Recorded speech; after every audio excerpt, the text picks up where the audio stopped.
I'm aware I look like death, but I've just had a conversation. That bodes well. I can't even say conversation with my best friend, and I've had one of my like epiphany, bubbly, waffly revelations, and I'd like to share it with you. So here I am in all my pajama glory, sharing that. Hey, folks, it's Finn. Welcome back, lovely people, and if you're tuning in for the very first time, then very, very, very massive welcome, and thanks for choosing one of my videos. So, here is me in my pyjamas. Nothing like making an effort for a video, is there? So, yes, if you are new, then I have CFS, and I've made a statement to the universe that rather than just give up making videos, because it's so hard to get up, washed, dressed, never mind have the effort to make a video and then try and edit it. I just love making videos, right? So I decided that I was just gonna make them as I am. So today I've just had such a bad week. I've just been in a huge crash, but I've had a bit of a thought bubble today that I wanted to share, and the only way to do that was just to turn up in my pajamas. Now I have made a little bit of an effort, because as much as I'm throwing perfectionism to the wind, I'm still have some vainness in me and wanted to make my hair look pretty, and so I have done my hair roughly, and I have washed my armpits with wet wipes, and that was a little bit too much information, and I've put my contact lenses in. Everything else hasn't been touched, and I'm in my pyjamas. So it's a balance, isn't it, between throwing some perfectionism to the wind and making a little bit of effort, but otherwise you have me as is. Oh dear, strap in, this might be like a ramble ride of goodness knows what. Hello. So yeah, hi folks, welcome back. Oh dear. By the way, sometimes you'll hear me refer to my CFS as Fred. This is my loving name for this awful condition, because it just helps sometimes to just make a mockery of it and call it Fred. It makes it easier, because I just need to say that at the moment Fred is being a complete and utter arse. Now, some of this is my own fault, because I did go to London, which was a massive thing to do, and I'm aware of that. And then what wasn't my fault was Pip and all of that stress. And then I think all of that just caught up with me, and then I did some gardening, and I think that just tipped me over the edge. And this whole week I've been in such a huge, awful crash, just physically and mentally. I think one of the worst I've had for a while. I mean, it's Friday, and I remember writing in my diary, I journal, and I wrote in my diary on Friday how awful I felt, and now it's Friday again, and I'm not quite sure what's happened to the rest of the week. I just don't know where it's really gone. It's just been really dark this week. Really, really dark. I hate it. I mean, I hate all ME crashes whenever I have a crash. By the way, if you're new and you don't know what ME is, it's myalgic encephalomyelitis. You'll often hear it referred to as chronic fatigue syndrome. The reason it's often ME/CFS is because chronic fatigue syndrome doesn't really do it justice, because it's so much more than just chronic fatigue, It's fatigue that's so deep in your bone that you cannot move. It's funny, because I was here on the telly the other day, someone describing flu, and why flu is different is because if someone threw a £50 note at you and you had flu, you wouldn't move to pick it up. That's what this fatigue is like. It's like that. It's so bad you just can't move. But it's also like ME affects multiple organs in your body, you know, everything, your heart, your lungs, your nervous system, everything, and it affects people very differently. And I get chronic cluster migraines with mine, and I've had such a bad week with migraine. It's just been hell on earth this week. So it's been really bad. Fred has been a complete tosser this week. He really has. And I've lost my train of thought, which is another symptom of ME/CFS, brain fog. My brain fog is so bad. Um, yeah, yeah. So right, so but yes, what I was saying is what. So those things are really bad in themselves. Getting all the so yes, a crash is called post exertional malaise. So a really key symptom of ME/CFS is where you exert yourself, but I'm talking like minimal exertion. For someone with ME can be as simple as having a shower, which can then put you in bed for a week. It's as simple as that. It's disproportionate. So a person without ME can do simple things like make breakfast, have a shower, go for a walk around the block and be fine. For us, that minimal exertion has a disproportionate effect and then can make us have a flare up of symptoms, anything from 12, 24, 48 hours later, and put us in bed for a week. That is called post exertional malaise, a crash, a relapse, whatever you want to call it. And that is bad enough, but I also get, because I have mental health challenges as well, depression and anxiety, and these symptoms do crop up with crashes as well, because of course they do, because of course it's going to affect your mental health. But I often get crashes which also come with really huge dips in mood. And this week I've just had such an awful, excuse me, that was polite, wasn't it? Burp on telly, I was going to say. Where am I? YouTube. Yeah, just awful dip in mood. It's just been really bad. So this week, right, as you know, I have been really desperately trying to keep some form of work going. I'm very lucky to work from home. I was about to look at the clock and then I realised you all said stop worrying about time, so I'm not going to. So you all know I'm trying to keep some version of my work going. I'm a public speaker, I'm a writer, blogger, YouTuber. I've had to simplify everything, stop doing all the coaching and mentoring that I was doing. I'm pretty much doing one talk every 2 or 3 months now. I've had to abandon book 2 at the moment. It's really breaking my heart. I'm hardly ever writing any blogs. I'm by adapting this to just be this weird, unedited pajama sharing video making. I'm just about keeping this going, right? So this week I had a request to do an in-person talk, something I've been really excited to start doing again. And said yes to it, and then I had this crash. And then I realised that I can't be doing in-person talks. I'm just not well enough to be doing in-person talks.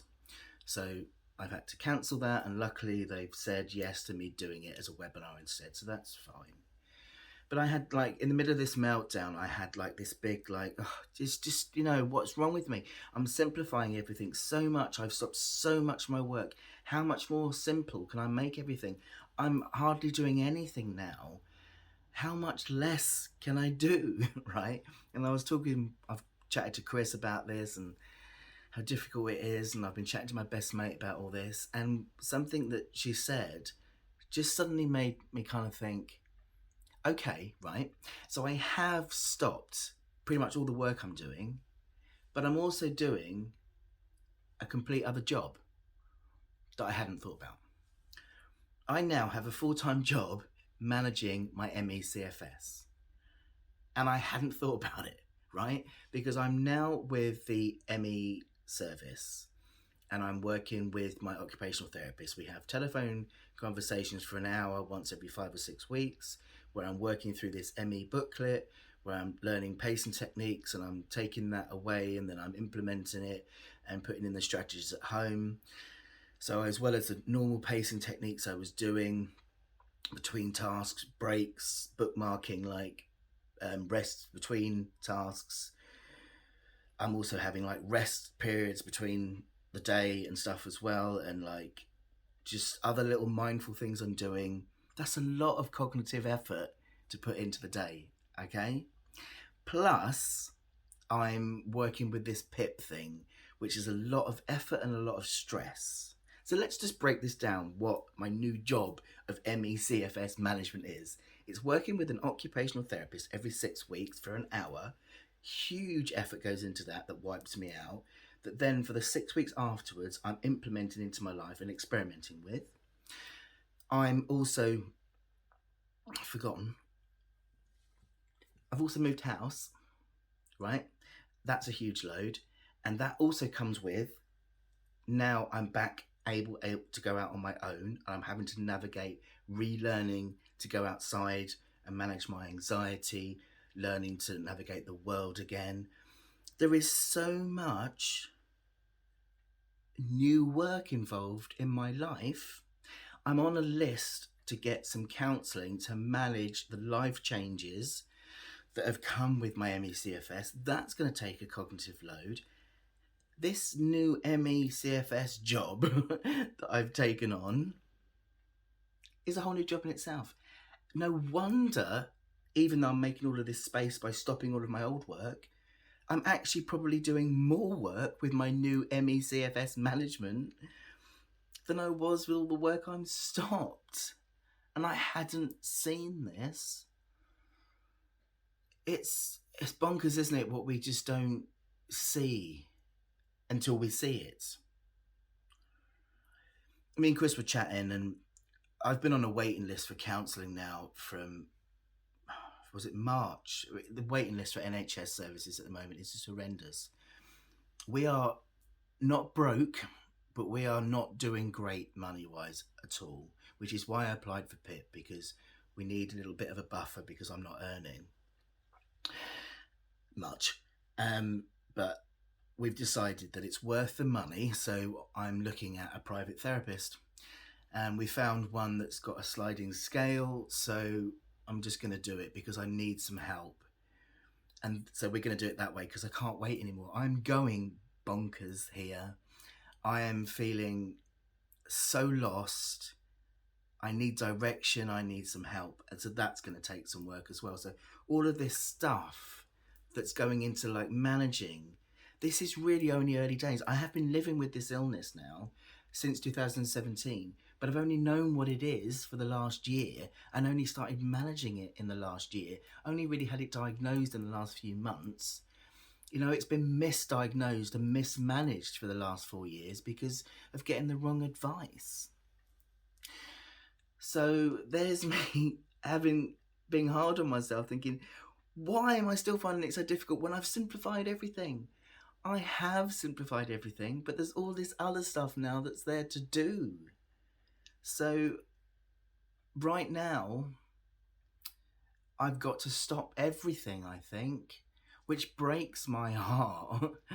Do you know, I've worked so hard to build this business of mine up, to get the reputation I have as a really good public speaker, as well known as I am for doing what I do. And it breaks my heart to have to kind of like give a lot of that up. I was so looking forward to getting out in the real world doing public speaking, and I just can't do it. I'm going to continue to do some like online talks for a while, but probably just even less than I'm doing now. Any other books that I've got in the pipeline are just going to have to be put to one side for now. There's just not the space. What I've kind of worked out is what I need to be doing is stuff like this, where it's like very, very, very low. What's the word?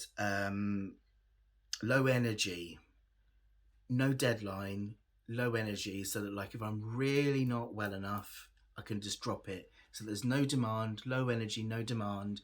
So it's all in my own kind of time. Do you know what I mean? That makes much more sense, doesn't it, than anything else? So that the priority is all my ME work. You know, the effort is going to go into working with my occupational therapist. The effort is going to go into working with this PIP stuff, because unless by some miracle the mandatory reconsideration comes back as yes, you can have your money, I'm going to have to go to tribunal.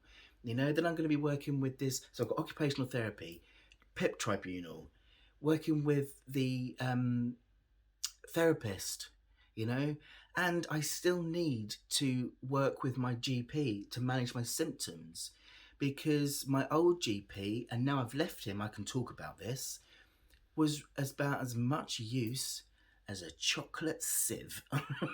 Let's face it. Right, I've had this cracking migraine for the last 2 weeks. I've been on a preventer for my migraines, which lessen them a bit, but not completely. Now, I have in the last week been speaking to people with migraines, and I spoke to my new GP a couple of Tuesday, and I said, look, I was on this medication and it's no longer working. And he said, oh well, actually, you should be on a higher dose. So my doctor, my doctor, should have stepped it up. And I said, look, I've been told that there's nothing for pain relief. Is that right? Because honestly, this is so painful. I mean, I wake up with them, and it's just like there is this like burning rod going through my eye into the back of my head, and any light sound just feels like it's going wow, wow, wow. It's just awful. And he said, well, no, actually there is. Well, I can give you something, a triptan, sumatript. I can't pronounce words like that. He says, we can give you some of those. I'm like, oh, okay. Well, yesterday I finally got them, and you're supposed to take them when the migraine's just starting. And by the time I got them, my migraine had pretty much started, and it was kind of not huge, but in the thick of getting that way. So I took this stuff, and it didn't stop it, but it stopped it getting worse. Now, this morning when I woke up, which is the time they usually start, it was just kicking in. It was at that stage where I can feel it when it's like that, it either clicks and then takes hold or can just stop. And so I grabbed those tablets quick, took one, and it's gone. And I've got no pain whatsoever. It's amazing. And I've had these like for the last year chronically.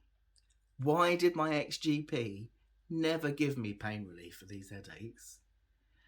So this is a video in itself that needs to be made, because my ex-GP just didn't want, for some reason, to help me manage my symptoms. So this is also something that needs a lot of my effort to go into, to like work with my symptoms. I need to look at my orthostatic intolerance, which is definitely contributing to my fatigue that has been ignored by my ex-doctor. This, a lot of my new pain that's happening, that's frustrating, that I just want managed, because that's not dealt with by the ME service, unfortunately. That needs to be managed by my GP. So there's all of this effort, and I can't believe I've forgotten how much new effort is going into this condition and managing it. No wonder I haven't got the time and space to do my work, So anyway, 17 minutes. You said not to worry about it, so I'm not going to. So yeah, that's my realisation today that I just wanted to share with you, because if it helps anyone else that's got a chronic condition, a mental health condition, to just stop and think for a minute when you're getting frustrated with yourself, or the things you can't manage. Stop and think about what you're dealing with and how much effort you're taking every day to just deal and live, that you're just not taking into consideration. And then stop and give yourself a break, because actually it's really helped today to just stop and give myself a break and go, oh yeah, I'm working really hard. That's why I can't manage all that, and that's why I shouldn't even try, and why I shouldn't worry. It's fine, So yeah, there we go. Right, I have a little update for you. We are now at 20,132 subscribers, which is amazing. I was amazed when it was 20,000 subscribers, and I said to you a massive thank you, and I wanted to do a 20,000 subscribers special. I haven't forgotten. It's just that with Fred, everything gets done very slowly. So my idea for this 20,000 subscribers special is to do a pre-recorded Q&A. So what I would like to do is feature you in a 20,000 subscribers Q&A. And the idea is, if you'd like to take part, is that you send me your question along with a picture of yourself. And then I am going to answer your question and feature your picture in my video. Now, I'm going to try and feature as many people as I can, but obviously I'm not going to be able to feature everyone, although I'm going to try my absolute best.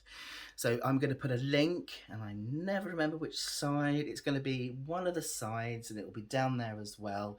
And I might have by now also made a blog about it as well. The link will be in there as well. And that will send you to a Google form where you can write your question, the name you would like yourself referred to in my video, and the picture. It could be an avatar of yourself or a flower or something, as long as it's not rude.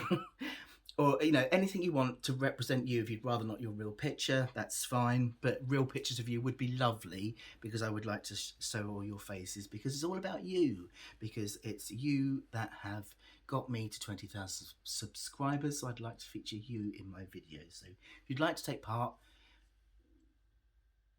find that link. I can't point with this arm. Somewhere, yeah. When I was thinking this might be a quick video, but it wasn't. But apparently you like the longer videos, right? Look at this face. Look at the state of this face. Okay, so that's it. I will see you soon for another video where I might look more awake. Do you like my new pajamas? Apt, aren't they? And they're very bright, so if I fall asleep somewhere, I'll be found. Love you, folks. Catch you later. Have a good week or weekend whenever it is that I upload this. Love you, bye. It's a talking boy.